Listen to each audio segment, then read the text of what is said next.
Next order of business will be the pledge.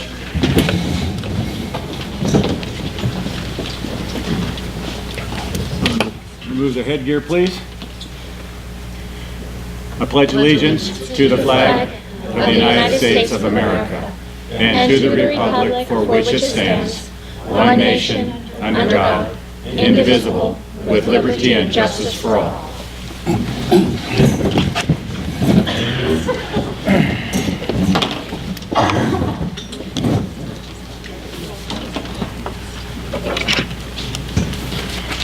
Well, that's only one thing on the agenda, so even if these are, the public comment list is for non-agenda items, but since we really only have one thing on the agenda, we'll just go ahead with it. Todd? Where is he? There he is.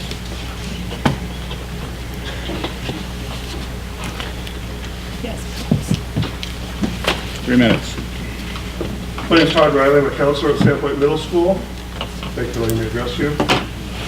I want to talk about, in a Sunday letter to the editor, a patron expressed an opinion that it was shameful that when they were replaced by a couple of students doing a civil service project, some of the flags in the middle school were 30 years old. I want to suggest that this is a case of not seeing the forest for the trees. Let's put aside for the moment the irony of the fact that this person was not complaining about the 63-year-old classroom walls of the school building the flags were hanging on. If you haven't been in the middle school, I have a few pictures that show some of the many cracks in the walls at the middle school, and no amount of maintenance is going to prevent the settling and cracking of walls and floors in the 63-year-old building. However, this levy proposal is not about facilities, but about funding curriculum materials, technology maintenance, activities, and staffing. First of all, I want to give a little context. There's no question that school funding from the state is inadequate to meet the needs of schools. In 2005, the Idaho Supreme Court confirmed that Idaho's school funding was not meeting its constitutional obligation, but prescribed no remedy. In 2006, property tax reform was enacted, which cut an immediate $260 million from schools. A 1% hike in the sales tax was supposed to backfill $210 million of it, but it did not. In 2008, the Great Recession started, and Idaho, already 50th in its per pupil funding of public schools, made some of the deepest cuts in the nation to its funding of schools. Idaho per pupil funding is still around 50th in the country, counting the District of Columbia. And you can say that Idahoans' median income is lower than other parts of the country, but when you compare Idaho's school funding per $1,000 of citizens' personal income to other states, Idaho is still about 7th or 8th from the bottom.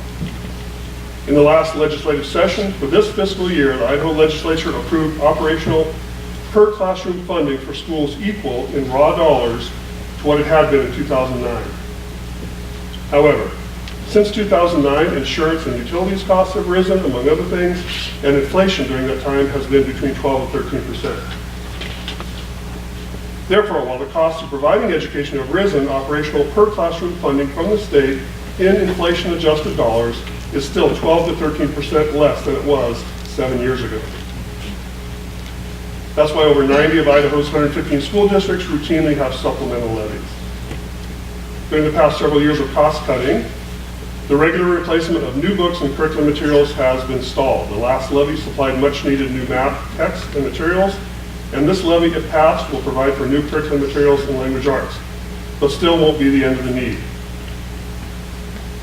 While some 30-year-old American flags may have been hanging on the walls, if there is a continuum of shame, the greater shame is that the books the students are using to learn about America are almost 15 years old. The geography and science textbooks are about the same vintage, but our teachers and students are getting by with them until future monies may become available to replace them.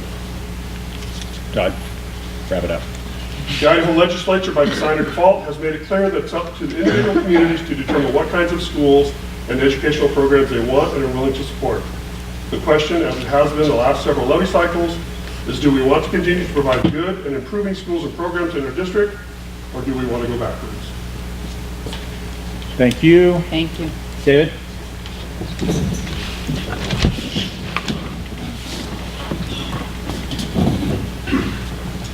I have a, David Banning, Clarkport.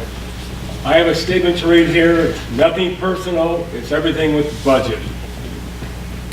Superintendent Woodward works for the Lake Pend School District, which is comprised equally of students, parents, taxpayers, and the Lake Pend School Board of Trustees. During the October 11, 2016 executive session meeting, discussion included, quote, evaluation for the superintendent goals.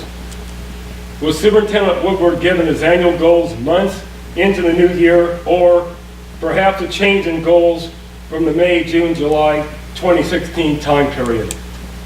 We know the superintendent has received both a 2015 and 2016 annual bonuses of 10%.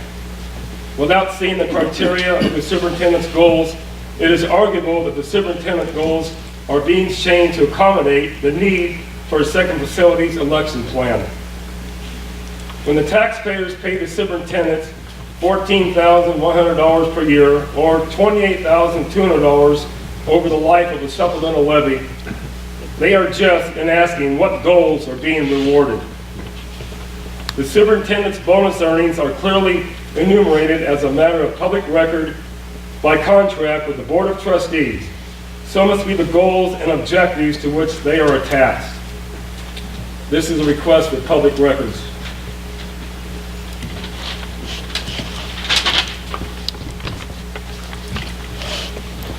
Thank you, David. Sharon?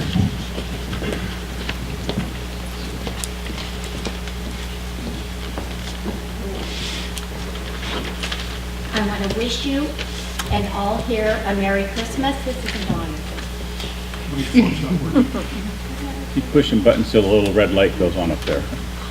Ron, I want to wish you and everybody here a Merry Christmas, and in hopes that the reason for the season will guide you through this process and give us all peace. Thank you, Sharon. You're welcome.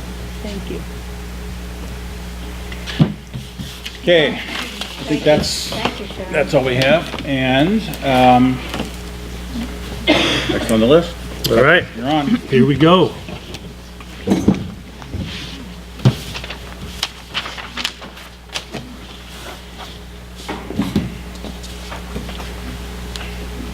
All right. So let me get squared away here. Your mic's not on. There you go. All right, that's way better. My voice is much richer with Thank you. this kind of sound. Okay, so first I just want to review. This has been our 6th public meeting related to setting a levy amount. And I would challenge anyone out here in the audience that comes to watch our board meetings, or even our board members, to look at any other school district in the state of Idaho that goes through these kinds of lengths and these kinds of public meetings to set a levy amount. I can tell you our surrounding districts, it's typical to have one meeting.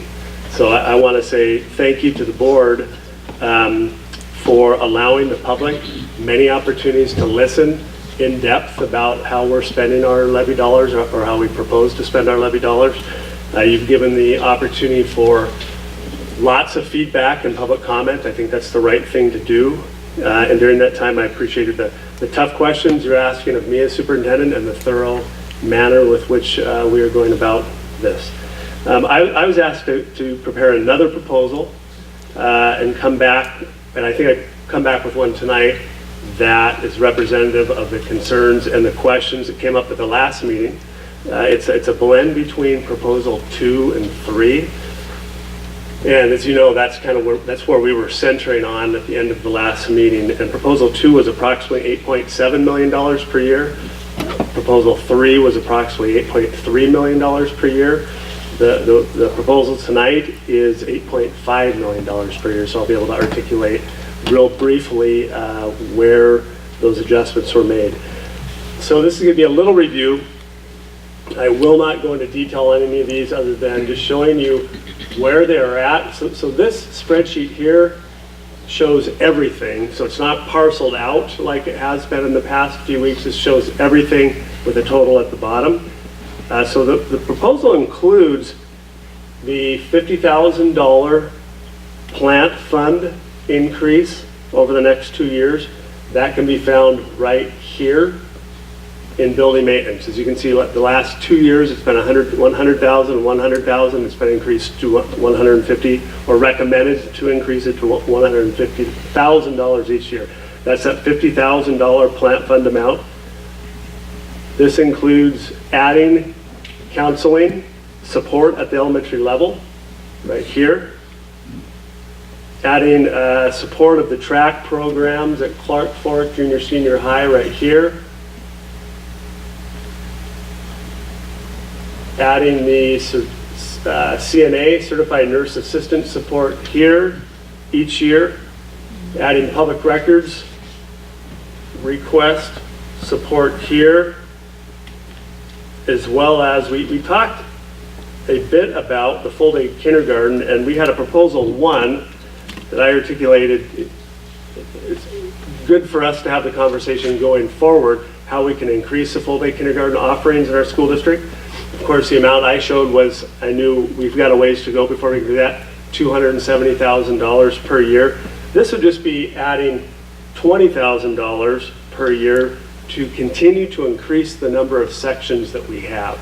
So that would satisfy continuing to move the needle on that kind of support, early childhood education support. We've got the $10,000 that would go towards our musical instruments and building the maintenance program up for our instruments, and that's included up here in activities. And then adding $200,000 per year. We talked a couple of meetings about the fact that we are losing Title II and federal forest dollars.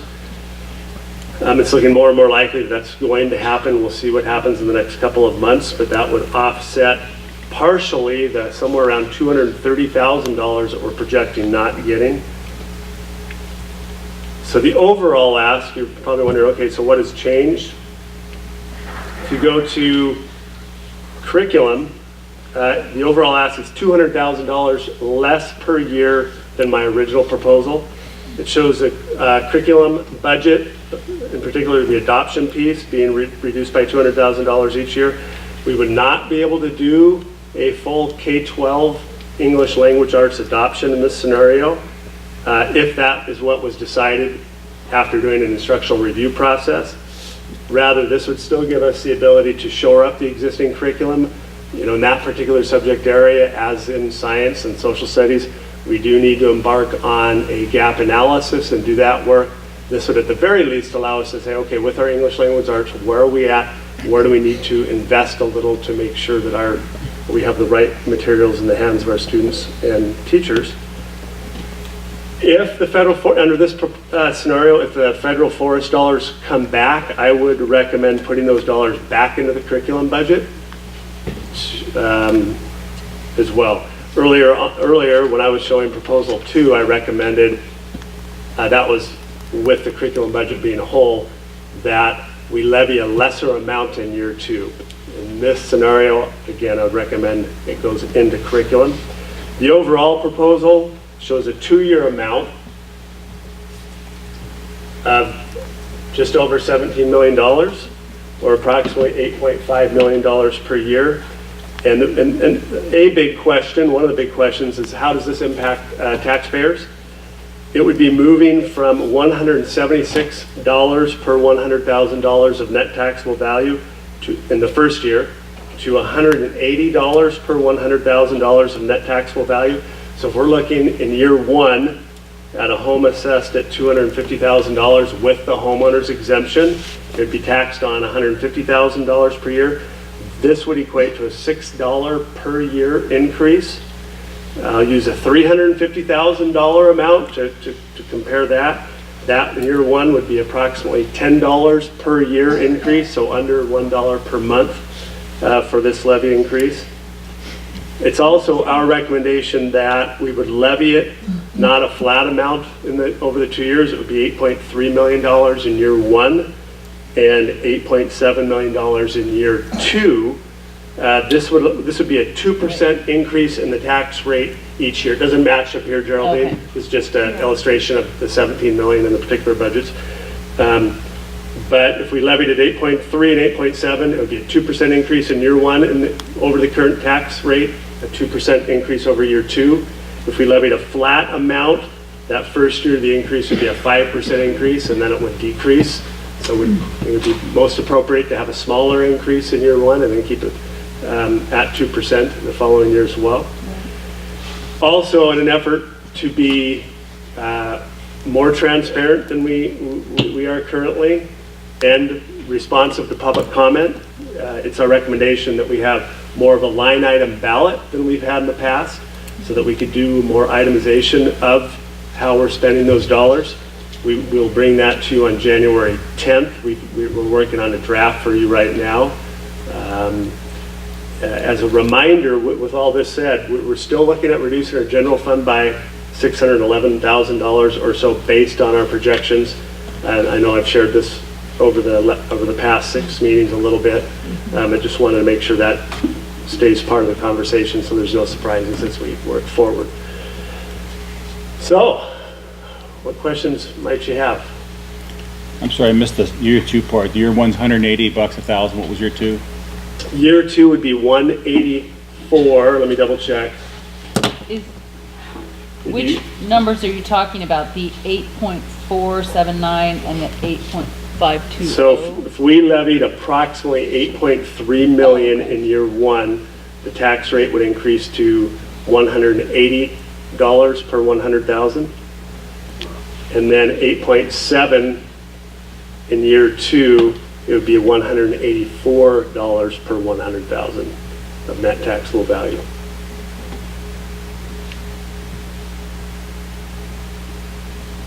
If it was flat, would it be in the middle? Would it be Yes. 182? Yep, and that would be a 5% increase over the 176 that we're currently levying. Right. Yeah.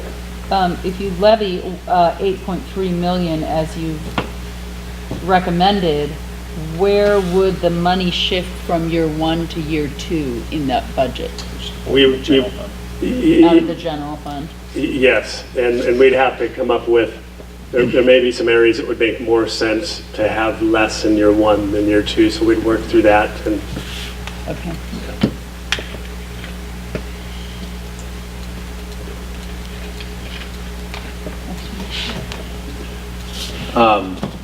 I guess my questions would center around the curriculum. Obviously, that's the number we're pulling from. So just trying to understand a little better, as best you can, and maybe Ms. Murray can help, is what those $100,000 in each of those 2 years what that would look like, maybe with a little more granularity. So we had a better idea what the consequence, if you will, of shrinking from 300 a year to 100,000 per year, is. so the $300,000 per year would guarantee that after we go through an instructional review process, if we decided we need to move to a full new ELA curriculum, we would be able to fund that.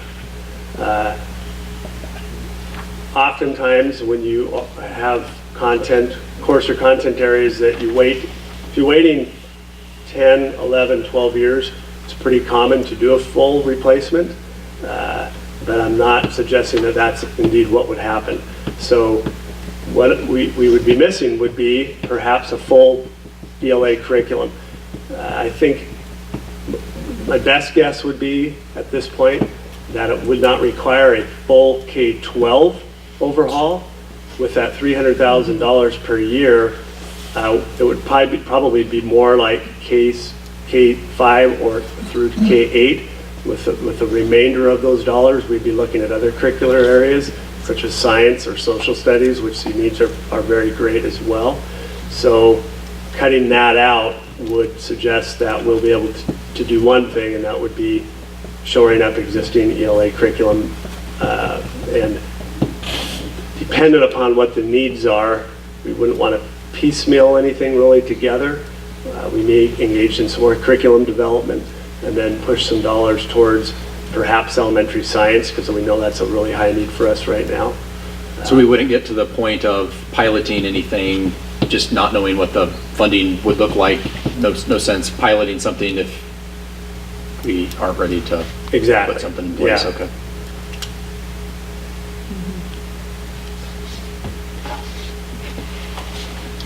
May I? Yeah, you bet. Go ahead. So one thing that the superintendent mentioned and was recommending was that if, in particular, the federal forest dollars were reauthorized, and since we last met, Congress voted on reauthorization on a 1-year, 2-year, and a 3-year proposal, all of which were rejected last week. Senator Crapo's office is now, and his staff are looking for what they call a doc fix, something to add on. The reauthorization is something that would seemingly be approved by Congress. This has happened in the past. There's no expectation that it would happen before the president is sworn into office. There's no expectation that it would happen in February or March even, maybe April. So this is the long way of saying, if you were to go with the superintendent's recommendation tonight, which includes if the federal forest dollars were reauthorized, that would then be reallocated to curriculum. You may know by the end of this fiscal year, which of course then would dictate to the director of teaching and learning a very different approach. Thanks, Lisa. Is it possible to include that in the wording? You talked about line itemization on the ballot. How do you include that sort of a potential shift of money from one area to another? Well, that's not what people would be voting on, an overall levy dollar amount, not what we do with Okay. money, revenue that we're not expecting to come in. We would not be articulating that On the ballot. exactly. Okay. So we wouldn't be levying that extra $200,000. It would be coming in from the federal government. Right. Yeah, so we'd be very clear though, as I am tonight, that that's what our recommendation to the board would be to do. Would be to utilize it in that manner. Sean, does this include any kind of a RIF? Well, it's a different conversation. So outside of this, wherever we land on a levy amount has an impact on our overall budget. So we will be reducing out of our general fund by approximately, perhaps $611,000 at the end of this year. We have a lot of budget work to do between now and then. Most likely wouldn't result in from a technical sense, a reduction in force, but when we reduced staff, we've been fortunate that we've handled it through attrition for the most part, without having to give letters, reduction in force letters. However, there's a lot of certified staff that are not under contract the same way that are classified staff, that we would be reducing staff members and may not be able to replace them through attrition. Thanks. You bet. $20,000 for additional section. What does that get us? You say an additional section, is that a? So right now, we do not have full-day offerings at Sagal or Washington. Washington's more a function of space, which is something that we will be working on, and Sagal has been because there hasn't been enough people who are willing to pay. There's been a handful that are very interested in doing so. This would help us offset the cost if we did not have 12 people that are going to pay for it. It would help us offset the difference. Sagal would be a for sure spot where we'd add a section, because the issue has just been that. That's been it. So it'd be Sagal and Washington would be the next two schools that we'd be adding. Which would leave us, go ahead and just go down the line of 7 schools. What would we end up with? The number, so we'd have Washington, South Side, and North Side all have full-day kindergarten. Farman, Stidwell, and Kootenai each have one section of full-day kindergarten out of 3 sections that they have. And then we would have one full day and one part-time at Sagal. and most likely one full day and one part-time at Washington, depending upon numbers. Yeah. So no hope? Oh, and Hope too, I'm sorry, Hope has one as well. I thought that. No hope. That was pun intended, by the way. Good. But we're still a long ways away from it being Fully funded. Because Yes. they'd We're still still- be paying members. We're still blended as those who can pay, those who need a scholarship, for lack of a better word.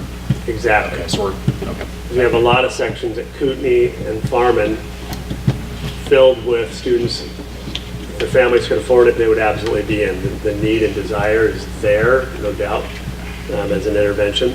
So yeah, we'd be a long ways away from that still. And the folks that need it, generally that need it the most are the ones that can't afford it. So that's why we're trying to work at, I mean, the ones that we're trying to reach are the ones that don't have the funds to pay for it. Would that be an accurate statement? Exactly. With these dollars, and then of course there's so many families that we'd like to offer to them as well. Right. Yeah. No, I mean, it would be wonderful if we could, I mean, that's. Yeah, and we're doing a blended model now, so that's exactly what this would do. Right. Those who can pay out at Sagal as an example, they're still saying, are we gonna have, do we run it next year? Yeah. And we said, our typical answer is, well, we need to have 10, 12, 13 families to run it. And then this will help us offset, because we will not have that many people that would be able to.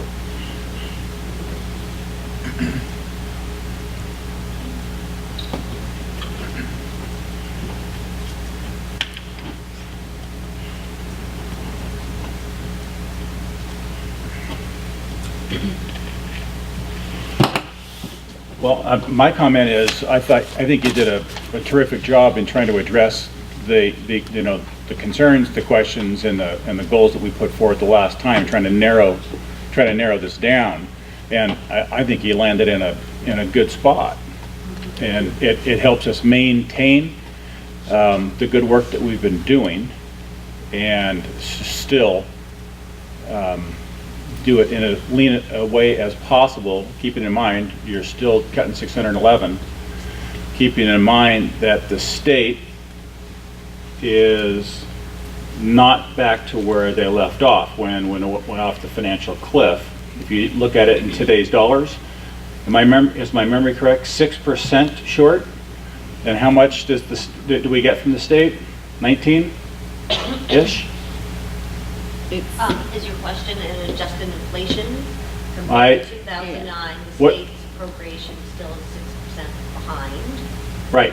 How much do you expect from the state? If you About read, 66% of our budget comes through state appropriation in the general fund. so what is that in terms of dollars, not percentages? A little less, about 18,500,000. But 18.5. So 6% of that is round numbers $1 million. Right? It sounds like that. We have no more fund balance to fall back on. So that number right there, if you cut that number, you got the 611 that we're cutting, the balance of which is added on to the levy. And it's costs have still gone up. So I think that the evidence would show that to maintain the good work that we've been doing and want to continue to do, this is the time where it has to be reckoned. There's no more fund balance. We've been backfilling since they've been cutting to try to maintain the work we've done. It's no longer possible. So if we look at it in today's dollars, then we're $1 million short, and to me that's where this adds up. I think you've done a great job, Sean. It's been a long process trying to weed through this, and it looks like we've pretty much touched on all the areas that we really needed to. Obviously, there's some compromises along the way.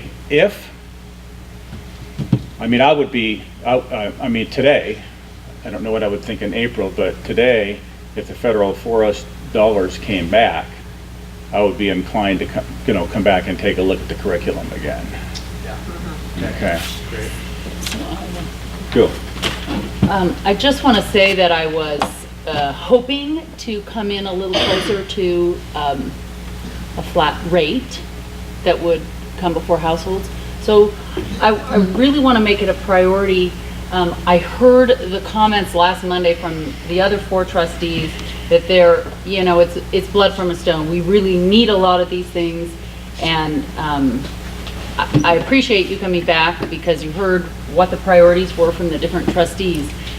I guess my concern is that we really reach out into the community and explain this dialogue and how we landed here, because the voters need to be brought on board with this process. You know, there's a representative here, but it's a pretty small group of our constituents, and I think they really need clarification on a lot of this, more than just in the schools. So sometimes when we meet in the schools, it tends not to be community-wide, it tends to be the school community. So I'm willing to help put those meetings together, but I think that that's a huge priority for me, is making sure we hear and explain things to the public. that we will do that and try to increase the number of meetings that we do. You know, we're typically in the 25 to 30 range for these supplemental levies, and love to increase it. There's a lot of groups out there that I think might be interested. We just love to, if anyone out here has ideas, or you all have ideas, to email me names of regular meeting groups or coffee groups, or because we only know what we know. We know the Rotaries, the Kiwanis, the this, the that, you know, the typical service kinds of clubs. But we'll meet anywhere, anytime with people to go over this, to explain, as you're saying. For sure. Well, I do appreciate that, kind of explaining that $4 a year per 100,000. What's the median household?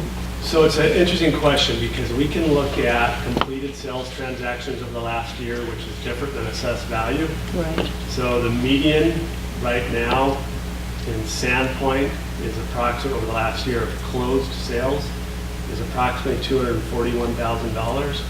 In the county for the past year, the median is $299,000. The assessed value, Lisa and I were talking today, is probably somewhere around 80% of that. So the median of the closed sales, or actually the average of the two medians, would probably be around $270,000. So you're looking at 80% of that. Right. We won't make any assumptions. I think we are criticized a little bit with the plant facility, with the way we've done it. I will explain it many different ways when we're out. Okay, look at 350, look at 250, look at 400, look at 500. Because there will be someone in the audience with all of those kinds of things. You're We're right. not trying to hide behind any number, but we can tell you that it's not a substantial increase by any means. But we also appreciate the fact that an increase is an increase. And anytime you're asking for an increase, it's tough. Well, I think you've done an incredibly good job with the difficult situation. So I probably many sleepless nights, but thank you for your hard work, and Lisa too.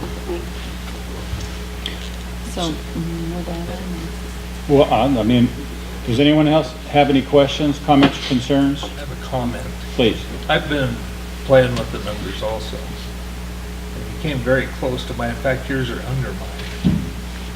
But I like yours better than mine. You can add a little bit. Yeah, very, very close. No, I think for me, with this being my first experience at this, is eye-opening as to how it's an impossible task for you, for us, for the constituents to, you know, wrap their hands around this. Just the process is so complex, and we've talked about it with how we have to prepare this is backwards. So there are a lot of assumptions, you know, that we're trying to make, and you've made. And while we kind of keep narrowing down to the per $100,000, I think what we, you know, need to be mindful of is that we are, you know, asking for an additional $1.2 million over what we did tax the last time, and that's a lot of money.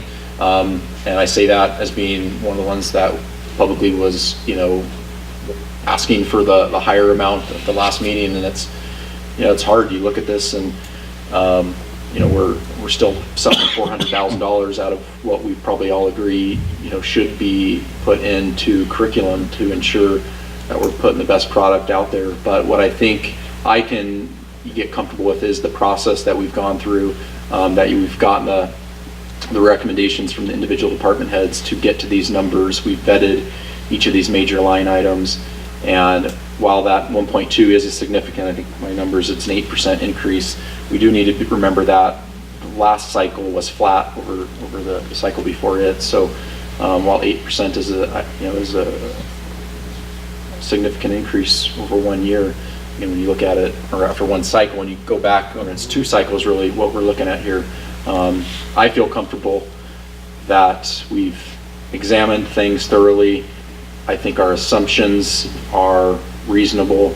I think it gives us the contingencies that are necessary, knowing that we don't have contingencies in other areas to pull from that we've pulled from in prior years.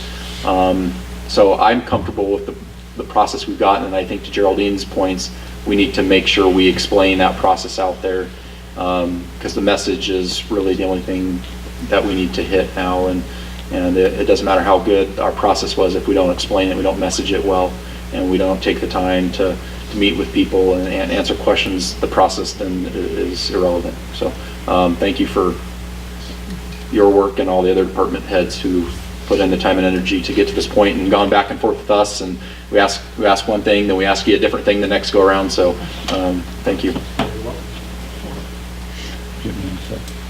No. Okay, so before we make a decision on this, I want to open it up for public comment. If anyone wants to step up to the podium and make a comment, raise your hand and I'll call on you. And then you state your name for the record, and if you got 3 minutes, sir.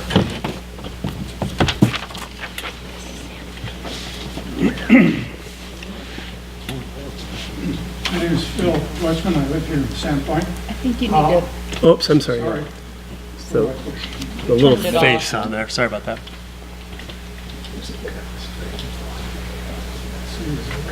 There we go. Okay, thank you. Phil Deutschman, I live here in Sandpoint. I guess based on the last levy, the explanations weren't so clear to me. Jokingly, I said, well, I only have a PhD in nuclear theory, and I couldn't kind of figure out the numbers. So I'd recommend as clear a statement as possible, and maybe you could vet the material or edit the material through somebody who doesn't know the details to make it as clear and simple as possible, because I think there were many egregious counterclaims being made in the atmosphere of last time, and it was difficult for me to know where the numbers were so that I could counter-argue. So clarity is utmost important, so that anybody could read it and really understand how their taxes are going to increase. Thank you. Thank you. Thank you. Thank you very much. That was a very constructive comment. And you're absolutely correct. We do need to make this as clear and simple. It's a very complex issue, because this is one piece of a multi-part process that we go through to get the ultimate budget when we'll talk budget next spring. And he had a great idea, which is bring someone completely outside the box in, and if he can, and have them work with you to see if we can get it to make sense. Yeah. Thank you. Anyone else? Sharon?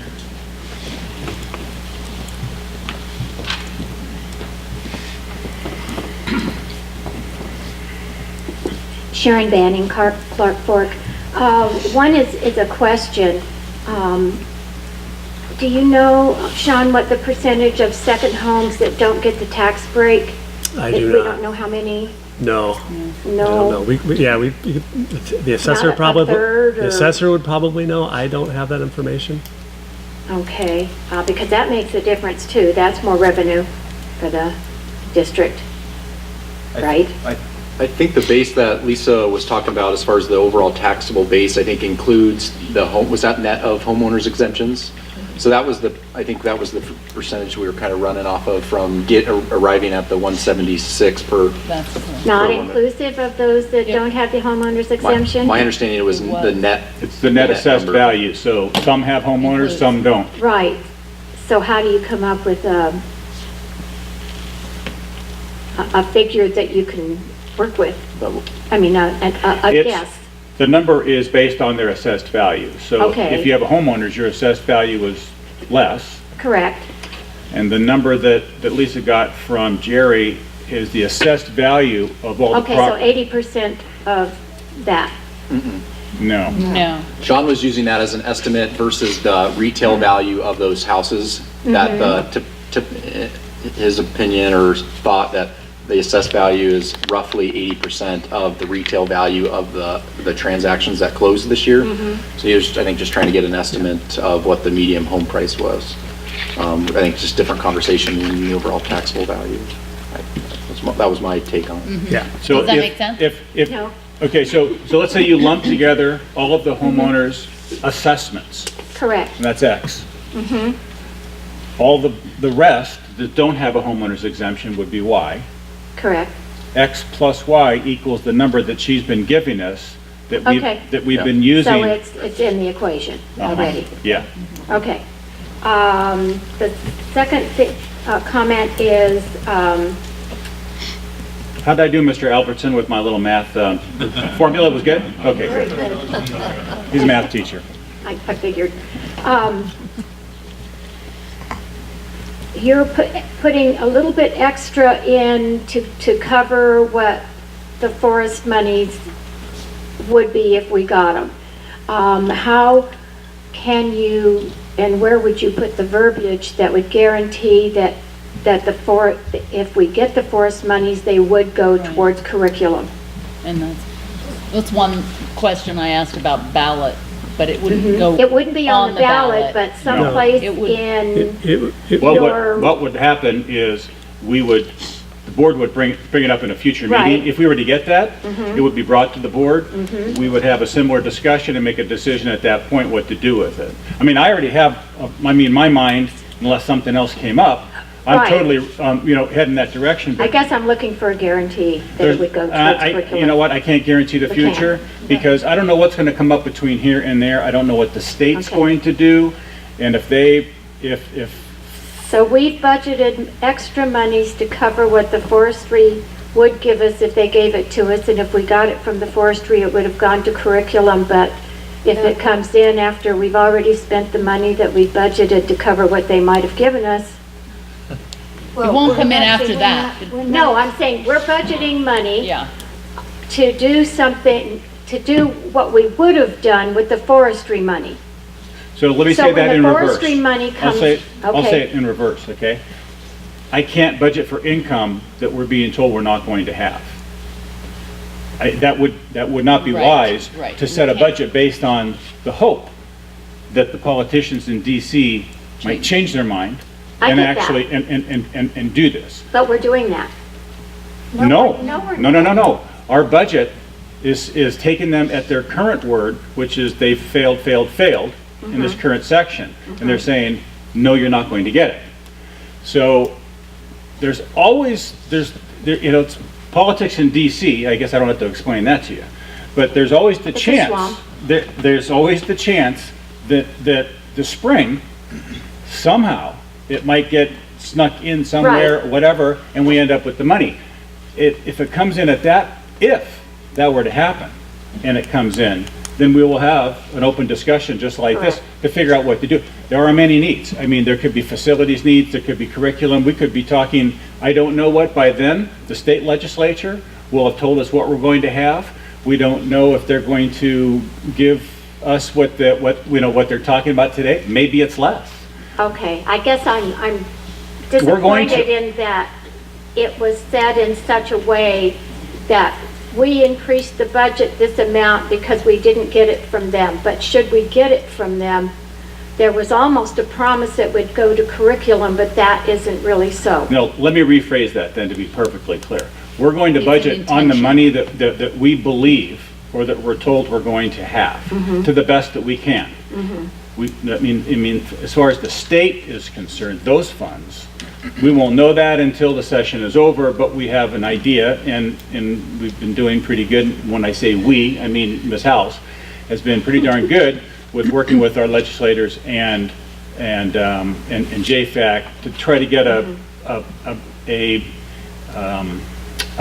a good opinion as to what we're going to be getting out of there. So we try to build a budget with a lot of assumptions. Right now, the assumption's going to be, because it's failed and it's failed and it's failed, that those forest dollars are not coming in. And as I had stated earlier, since we're out of using fund, I mean, the fund balance is not an option anymore, and it has been for many years now. And we're roughly 1.1 million short in today's dollars. The superintendent's proposed cuts of 611. The difference, if we want to maintain what we're doing, is going to have to come out of the levy. It's the only option that we have. If we're fortunate enough and that money does come in, then we will have the discussion. I mean, I'm of the mind, Sharon, I'll tell you, I'll share it with you, that's not a guarantee. I'm of the mind that I would like to see that go towards curriculum. But I don't know what the facts will be then, I understand that. and the facts might be different. So I think we need to be open. I think we can have guidance in that direction, but we really won't know until we get there. So can I just Yeah. add one thing? I think Sharon's zeroing in on a comment we've heard several times from the public that the process of budgeting before we know what we're getting from state and federal money is complicated and raises a lot of questions. And we've heard that several times, and if in the future we can look at, is there a way to remedy that budget cycle?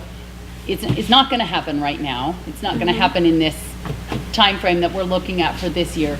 But I'm open to finding out what would that involve or look like, or how complicated would it be. We just have not had that conversation yet. We are now hearing some feedback that budget cycle raises a lot of questions, and that's one of them.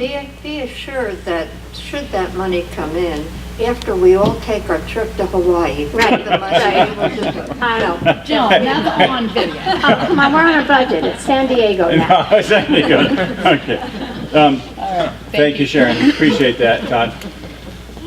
Can I try to rephrase an answer to Sharon's question? What I heard was that in this levy proposal was it $100,000 per year? Come up to the mic. It was 300, now it's lowered to 100. So in this levy proposal, from a previous higher proposal, it was scaled back to $100,000 per year, and that would cover a partial language arts curriculum replacement. If the federal forced monies come in, We'll talk about that if it that could happens. potentially Build that fund back a up. full K through 12. Could potentially, Yes. okay, Yes. that's not what I heard before, so I was trying to clarify. Yes. Can we guarantee or could potentially two different? Right, and there is no guarantee on that. And even Sean mentioned that until the analysis is done, we don't know exactly what curriculum replacement is needed. That would be a part, a follow-up to the analysis. yeah, that has to be another discussion. Exactly. If we find out we're gonna have extra money. As of now, I wouldn't plan on it, but. No. Okay, anyone else? Sir?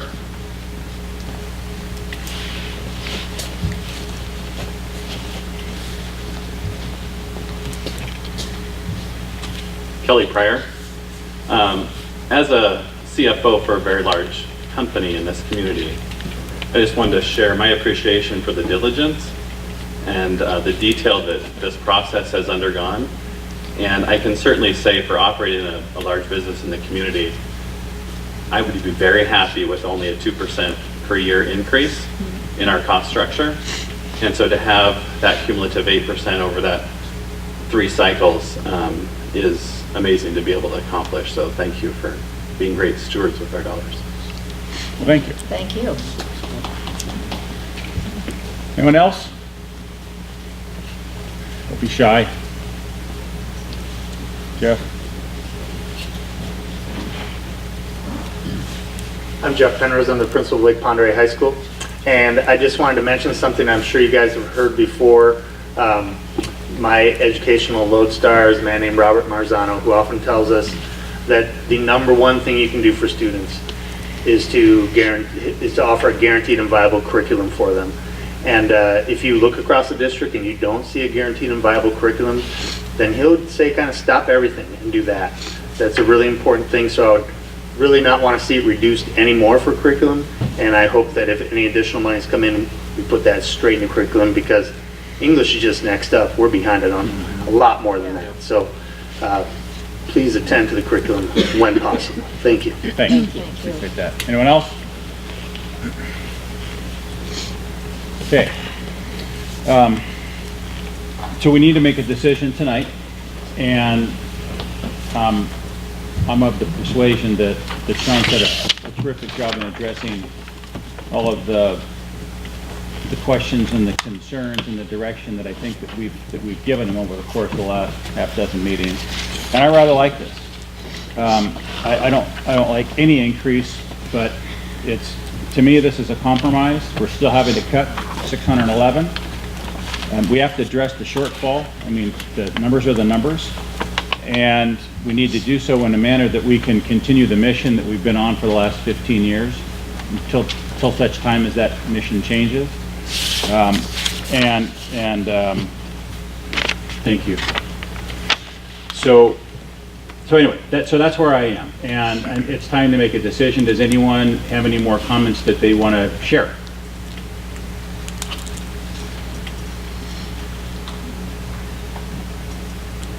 I just want to clarify. The proposal we're looking at is for a total of $17,091,000. Yes. But it would not be split the way it is in our documents It here, would be approximately 8.3 year one, 8.7 year two. coming to that total. Yeah. Yes, So we're deciding tonight on a total. overall total. And then we'd bring back sample ballot language on January 10th, and we'll have this fleshed out a little bit more as to how it's looking. Actual split. Yep. Okay? Clarification, thank you. Good? I'm waiting for Jones. Looks like she's reading intently. Are you good? I am good. I'm of the same mind as you. I hate any increase, but I appreciate the work done. And, I realized from our last conversation that we were all kind of settling on this middle range. Well, I think it continues the goal that we've had for, like I said, 15 years now, which is to provide the best possible education with the best value possible. And occasionally, in the effort to try to make the budget lean, we cut something and we need to come back and rebuild that into the program. Sometimes we end up with a better way to do it and build a better mousetrap, and that's awesome too. But we've been doing that for a lot of years now. It's getting down to the point where either we change the mission or the shortfall has to come from the taxpayers. And as much as I find it unsatisfactory that the state puts this burden on our local taxpayers, it's the only vehicle that we have to be able to continue on with meeting the goals that we've set forth. And so I think that Sean's done a really, really good job with addressing all of those issues. And I think I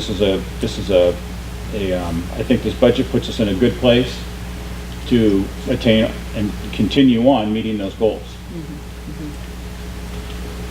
Agreed. Yeah, my only comment is I hate the, like anyone, the increase, does hurt and it affects a lot of people's pocketbooks. I just want us to not lose sight of what our curriculum is looking like. It will continue to be the obvious and easiest, I shouldn't say obvious, the easiest place to cut from, because it's not people, it's not the core infrastructure as far as technology, and it's not activities. But I think, Jeff's point just here a few minutes ago is really important, that if that's not great, none of this other stuff matters, quite honestly. And so I understand why it's necessary to, get to the level we are at this year.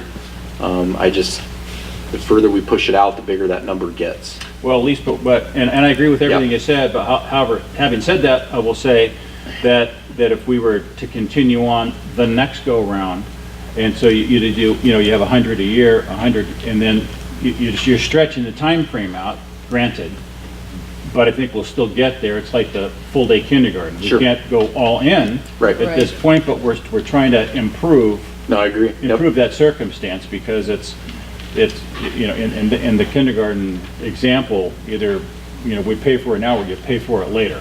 That one is. Well, we can't have everything. We can't have everything all at once, and obviously. But it's moving the needle the right direction. I think so. And I don't think it's a matter of not doing it. It's a matter of the time frame. I also. If you turn that one off. Okay. Here, I'll turn I this off. also have tremendous faith in our teachers and the way they will use the curriculum they have and how they will add to it. Sure. So I think we need to go with this and trust our faculty and our educators to provide missing links in many cases. So.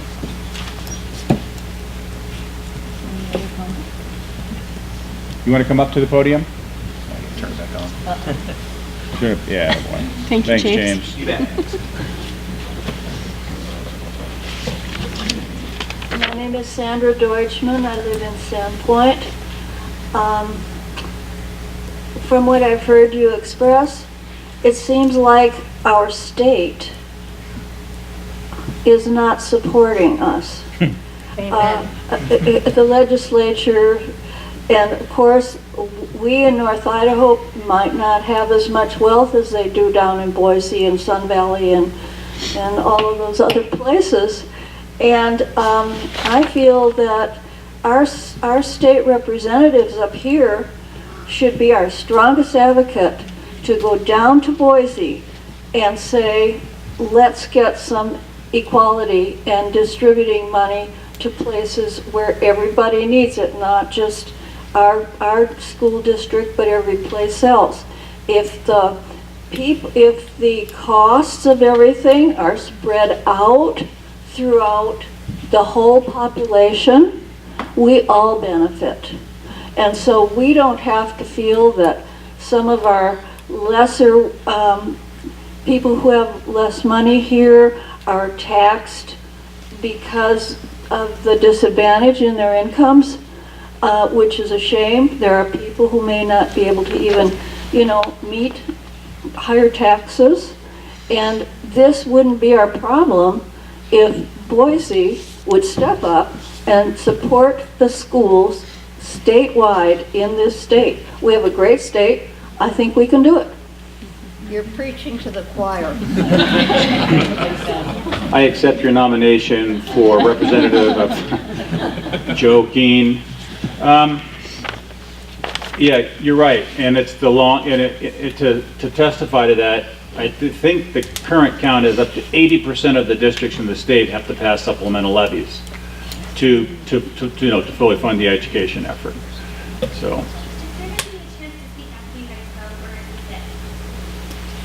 Well, it's pretty much it, because once we get the vote done and we have a consent agenda, everyone's running for the door. Okay. I'm waiting for, okay, may I come up for just a second? Please do. I was waiting for the vote. So as we, I don't come often, so this is my one chance to speak. What's your name? Girls at Home. I'm Jennifer Majors, and I teach 4th, 5th, and 6th multi-age learning at Hope Elementary. So it sounds like we are going to say yes, and if I am assuming that that's what we are doing, I am asking that the public be made known as to what's going to happen if the levy does not pass. And so that was kind of my thing that I wanted to express. I also wanted to share that misconceptions are on social media, and that can happen with this levy. And so as a way to really knock out any misconceptions, I suggest social media be used. I noticed that there was a Facebook page, I think, put on about the plant facility, I think it was, and I suggest that that be a way we hit our community with this information, but not just the information, also what will happen if it does not pass, if the levy does not pass. That's just as equally important. Thanks for letting me speak. Thank you. Thanks, Jane. Are we ready? Yes. Okay. Geraldine, you want to make a motion? I'd like to make a motion that we approve supplemental levy amount as proposed by our superintendent tonight in the total amount of $17,091 over 2 years. Second. Been moved and seconded. Is there any additional questions or comments? No? All in favor? Aye. Opposed? Motion passes. Thank you all. Thank you. Thank you, thank you. And we have consent agenda. I'd like to make a motion at this time to approve the consent agenda. I make a motion to approve the consent agenda. Okay, it's been moved and seconded. Any questions, comments? No. All in favor? Aye. Opposed? Motion passes. Do you have any announcements? Just that we will be running a 2-year, $17,091 levy here in the middle of March. That's it. Very good. So, for clarification, we come back in January to... 10th to approve the ballot language. Yeah. Okay. Mr. Albertson, do you have any announcements? Just holiday seasons, great band concert last week, and we have our choir concert coming up on Wednesday, I believe it's December 21st, will be the choir concert. Jeff, do you have anything? Just the same thing. It's the holiday season. It's very busy. Our choir's been out singing in the community. I hope you get a chance to catch them. They were at the chamber the last week, and today they sang as the people came into the Southbrook Realtors Association banquet. So if you need some people to sing as your people come in, give us a call because they're very good and they're passionate about what they do. Nice. Thank you. Phil, you have anything? No? Sherry? Wait. What? Yeah, sure. Oh, there she is. Hiding behind. Tell her. I didn't hear my tall talk. Hope Elementary School 4th through 6th grade Christmas program is December 21st. It's rocking around the Christmas tree. We're excited. Nice. Are there any other principals here that I haven't seen? Yeah, Perky, there you are. Hi. Yeah, we have our Christmas program on Monday morning. We're very excited. I have a surprise role in it. Ooh. And Thursday night is our band concert. Cool. Carolyn? I'm not a principal, but in follow-up to our CTE Roadshow that Sandpoint High School hosted for our district, we were able to take 25 seniors to North Idaho College through an Idaho Community Foundation grant and a PACE grant combination. We took them on Friday, and for those of you that have not seen the Parker Technical Center, it is impressive. And so our students were able to tour the NIC campus along with that new technical center, and it is just drop by. They welcome people to come. It's phenomenal what they have going. Thank you. We're done? I think so. I think we're done. Meeting adjourned. Thank you all for showing up.